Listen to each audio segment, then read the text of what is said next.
Chers amis, chers abonnés, chers collègues, bonjour. Aujourd'hui, on va parler du couple, comme souvent maintenant finalement dans ces vidéos. Et on va parler, alors je ne sais pas comment le nommer, quand votre couple est mort ou quand votre partenaire vous fait comprendre que c'est fini, à quel degré voulez-vous bien l'entendre, voulez-vous bien l'intégrer? Il y a 1001 petits signes qui montrent que votre partenaire est essoufflé ou n'a plus envie, ou n'est plus aussi participatif qu'il pouvait l'être avant, n'a plus le même attrait, le même enthousiasme concernant le couple où est votre personne. Or, le souci, c'est que ces petits signes, ou ces grands signes d'ailleurs, ils sont interprétés par l'autre protagoniste du couple, pas forcément à la mesure dont ils sont mis en œuvre. Il y a un petit arrangement, il y a un peu de déni. Or, si l'autre vous fait comprendre que il commence à avoir l'envie, ou même singulièrement il veut arrêter, et que vous ne souhaitez pas arrêter votre couple, forcément vous ne pourrez pas. Alors soit vous allez le constater, vous allez vous angoisser, vous allez rentrer dans la peur de perdre l'autre, et une forme de dépendance, enfin il y a un état de détresse qui va se mettre en place, mais c'est pas forcément ça. Alors ça existe ça, hein, mais c'est pas forcément ça qui se met en place, c'est souvent voilà, une forme de déni. Voilà. On tente de répondre à ce que dit l'autre, on conteste, on contourne, on prend soin de ne pas voir un certain nombre de choses. Ce qui fait que finalement, un couple, il est capable de durer, difficile à dire, ça dépend du couple, c'est en mois, ça peut être en semaines, ça peut être en années, il est capable de durer plus longtemps parce qu'un des deux protagonistes, finalement, refuse l'idée que le couple, il part dans le décor et que ça part en vrille, et qu'un des deux partenaires est en train de décrocher. Voilà, et ça c'est important parce que... et pourtant, il y en a des signes, mais sur le moment, on ne les voit pas en tant que tels, en fait. Ou alors, à la limite, on les voit, mais il y en avait peut-être déjà un peu avant, mais comme on les solutionnait de telle ou telle manière, en se voyant, en vulgarisant, en discutant des fois pendant des heures et des heures, voilà, on torpillait un petit peu les problématiques, donc on finit par penser que c'est la même chose, c'est comme avant finalement, on résout nos problèmes en discutant, en étant complice, en compensant, en laissant passer un peu l'orage, voilà. Mais ce qui a fonctionné pendant un certain nombre de semaines, pendant un certain nombre de mois ou pendant un certain nombre d'années, peut ne plus fonctionner à un moment donné. Parce qu'un des deux protagonistes, celui qui montre plutôt qu'il en a un peu marre du couple, qu'il n'y trouve plus son compte, effectivement, lui est capable de décrocher, il n'y trouve plus son compte, il ou elle n'y trouve plus son compte. Et on peut être donc dans cette fâcheuse tendance, cette fâcheuse lecture, si je puis dire, de dire, mais voilà, ça, on a toujours solutionné les problèmes comme ça, donc on va continuer de les solutionner comme ça. Voilà, mais ça c'est une perception, c'est une croyance, qui n'est pas forcément mauvaise, mais ce qui a fonctionné, une méthode pour résoudre les problèmes qui fonctionnent à un moment donné, ne veut pas dire que ça sera toujours la même méthode qui va fonctionner. Et ça c'est un souci.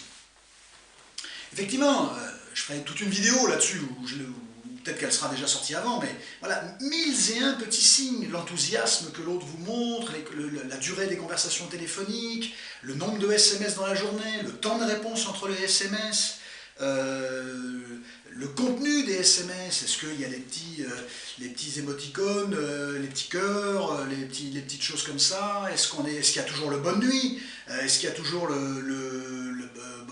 bonjour, j'espère que tu as bien dormi, passe une bonne journée, je pense à toi, ainsi de suite, voilà. Tous ces signes-là, c'est énorme les signes. La manière dont vous retrouvez l'autre, quand vous le retrouvez éventuellement le soir à la maison ou quand vous le retrouvez à l'extérieur, pour les couples qui n'habitent pas ensemble, il y a énormément de couples qui n'habitent pas ensemble.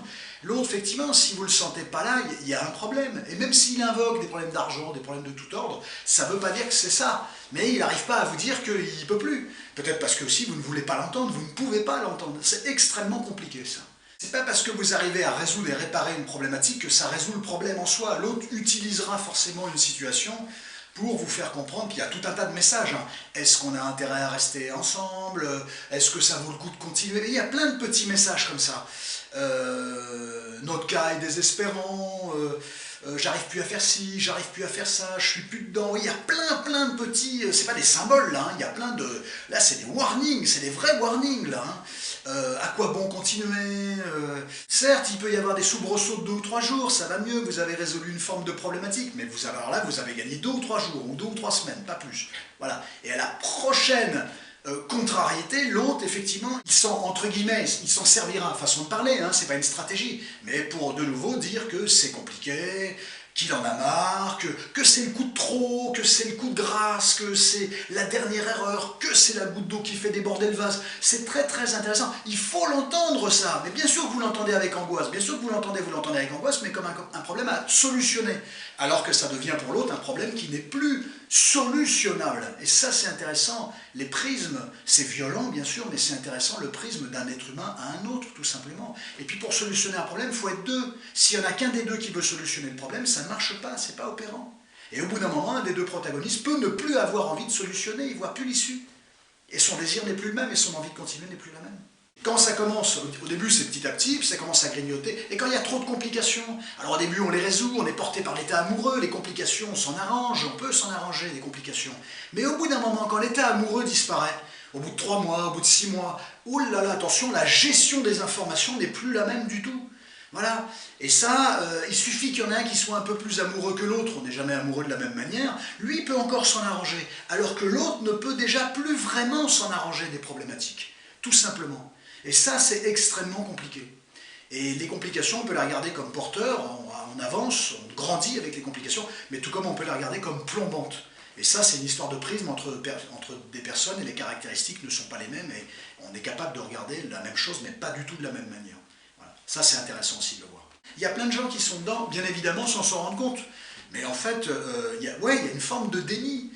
Et moi j'ai plein de patients comme ça, le gars, des patientes par exemple, le gars il est jamais disponible le week-end, il se voit un soir dans la semaine, c'est pas top, le gars est jamais dispo le week-end, il a ses copains, il a tout ça, c'est quand même des signes. Quand on en parle à la patiente, elle dit pas non, mais elle dit pas oui, vous avez raison, voilà.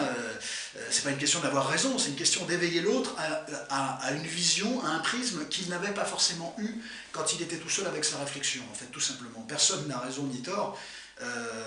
Mais il y a des choses à comprendre entre les êtres humains, tout simplement. Et quand on est dans une relation affective, on n'a pas le recul nécessaire, on est pris dans les affects, et l'information négative pourrait être tellement anxiogène qu'on préfère effectivement s'en arranger.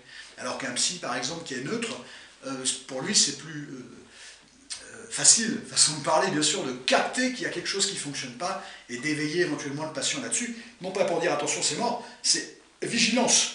Est-ce qu'il n'y a pas lieu d'avoir des conversations pour voir éventuellement où en est l'autre? Mais ça peut faire peur, parce que quand on dit à l'autre, attention, bon bah alors t'en es où? Il y a le risque effectivement qu'ils disent, j'y trouve plus mon compte. Et là, c'est le coup près. C'est le coup près.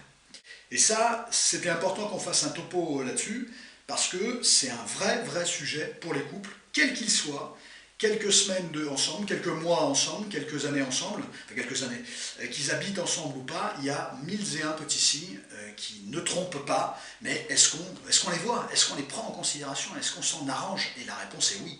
On s'en arrange parce que ça fait peur, et quand on a peur de quelque chose, quand on craint quelque chose, quand on redoute quelque chose, on a tendance à être dans l'évitement, dans la fuite d'une certaine manière. Voilà, un repli stratégique. Voilà, c'était important qu'on parle de ça, chers amis, chers collègues, chers abonnés. À très bientôt. Prenez soin de vous.